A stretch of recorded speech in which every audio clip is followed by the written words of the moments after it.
we have a retrospective on Norman Jewison, the great Toronto-born director who started his career at the BBC and then was one of the key directors for the CBC in the early years, and then moved to Hollywood in the 1950s. He was actually, his first film, 40 Pounds of Trouble, he was actually recruited by the film star Tony Curtis.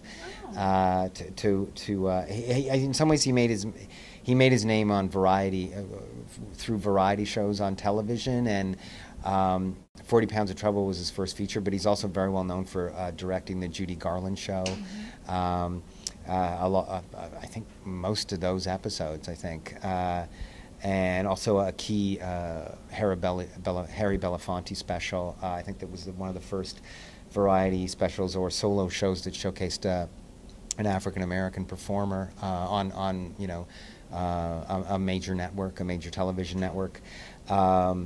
His career in Hollywood, and he has worked in Canada quite a lot, but I think only his most recent film, The Statement, was possibly Hurricane. I think they were the only actual Canadian productions, maybe not Hurricane. The Statement for sure. It was produced by Robert Lantos. But he's had an amazing, a really kind of a stellar career. I mean, it really should be the envy of like virtually every filmmaker.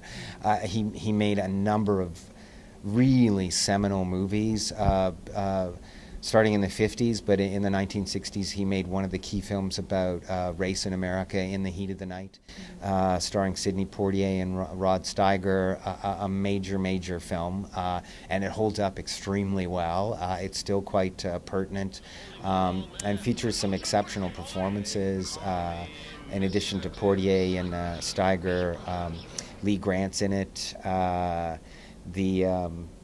There's Warren Oates plays one of the deputies. There's even like a kind of cameo by Harry Dean Stanton. He's also one of the deputies. But a great thriller and a very socially relevant one. And he went on to make Agnes of God, an adaptation of a Broadway play that was, a very intelligent piece about religion and psychoanalysis or psychiatry and science, and great performances by Anne Bancroft, Jane Fonda, and Meg Tilly.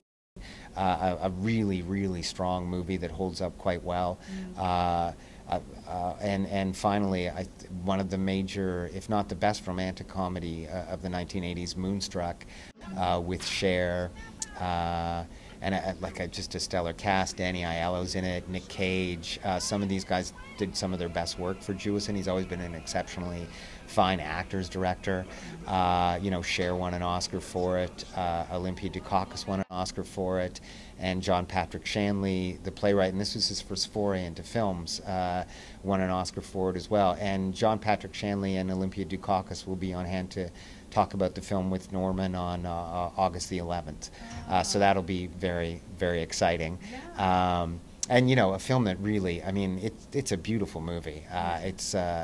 It really is I think one of the peaks of romantic comedy to come out of Hollywood. I mean, it's an exceptional film. And Norman continued sticking to his guns and making great socially relevant work throughout his career, with the odd comedy and romantic comedy sprinkled in. Because his first breakthrough film, in some ways, was a very well received film that kind of addressed American paranoia about the Cold War. A film called The Russians Are Coming. The Russians Are Coming, which actually I think introduced Alan Arkin. He plays the Russian submarine captain, and it's about a group of Russian sailors in a submarine, and they want to take a look at the States because they heard so much about it, and they run aground and on this island off the New England coast, and people freak out because they think it's an invasion, and it sort of very smartly pillories that period and that kind of the John Birch Society and the kind of America Firster types who are vigilantes who they organize a vigilante militia to deal with the Russians, and really all they just want to do is get back on the sub and go home. And actually he made one of the biggest and most successful musicals, not only aesthetically but also in terms of box office, Fiddler on the Roof, which was a huge hit and still a great movie, and also and I think Pauline Kael said it was one of the most successful and one of the best musical comedies ever made in the U.S.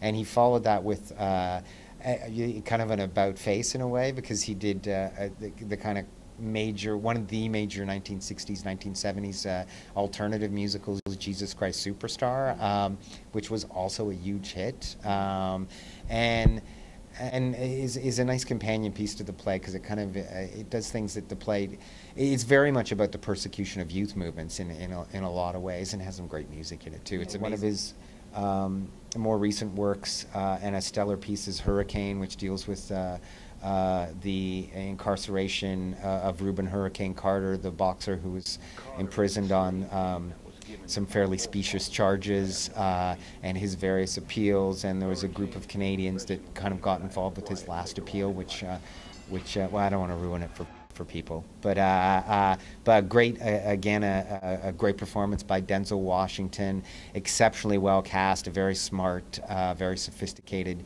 assessment of race and politics in the U.S. And I think underlying a lot of what goes on is that Carter has a kind of, because he was a very prominent boxer and had won a number of titles, and was close to being world champion as well I think in his weight class.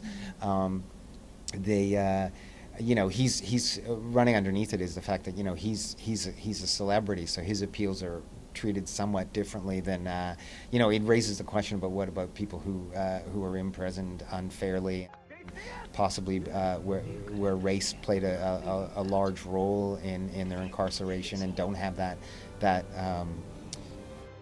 don't have the opportunity to actually appeal, or the money, or people aren't publicly aware in the way they were about Reuben Carter's case, which is